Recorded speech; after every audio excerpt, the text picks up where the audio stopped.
En RDC, plus de 10 000 enfants vivent dans la rue. Des enfants qui ont été abandonnés parce qu'ils ont été accusés de sorcellerie. La pauvreté et les problèmes financiers croissants sont source de problèmes auxquels une famille doit faire face. Alors, elle cherche un bouc émissaire qui explique sa misère. Les enfants entre l'âge de 2 et 12 ans sont souvent les plus grandes victimes. Les pasteurs et les membres de la famille les forcent à avouer. Les enfants répètent souvent ce que leur suggèrent les adultes. Les plus âgés sont plus difficiles à manipuler et sont donc moins souvent menacés. Un enfant qui avoue ne se rend pas compte qu'il confirme sa culpabilité aux yeux des parents. Et il se retrouve dans une position intenable. Il est malmené et on lui donne à peine à manger. Une fois que l'enfant se retrouve à la rue, suivent alors les chantages, les viols, les raclées, la faim et l'addiction aux drogues.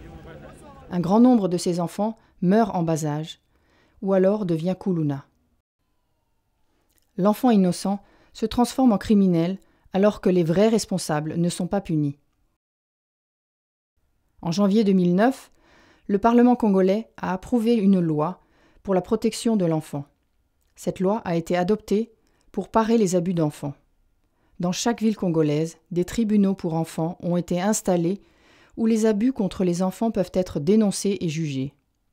L'article 160 de la loi sur la protection de l'enfant parle d'accusation de sorcellerie et dit « Il est strictement interdit d'accuser les enfants de sorcellerie ». Celui qui accuse un enfant de sorcellerie risque 3 ans de prison et une amende d'1 million de francs congolais.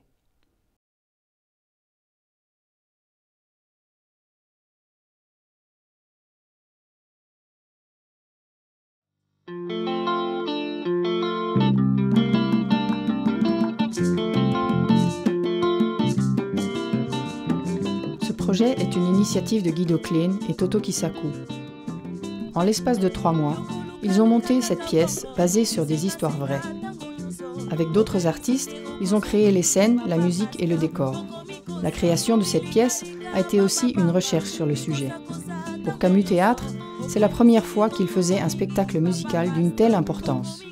Grâce à sa persévérance, Guido Klein a réussi à bâtir un pont entre artistes créateurs de théâtre congolais et néerlandais.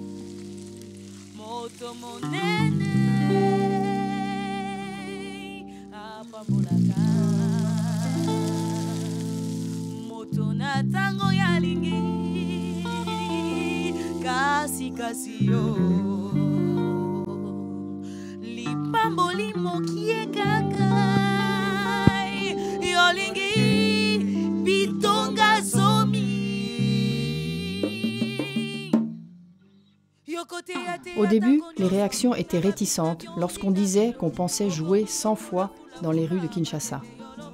Cette ville était trop dangereuse et les comédiens ne tiendraient jamais le coup. Lorsqu'on a atteint les 100 représentations, les gens n'y comprenaient plus rien. De plus, aucune des 400 chaises destinées au public n'avait été volée.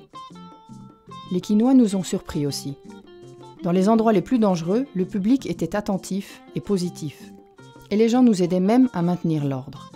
Le public s'était approprié le spectacle.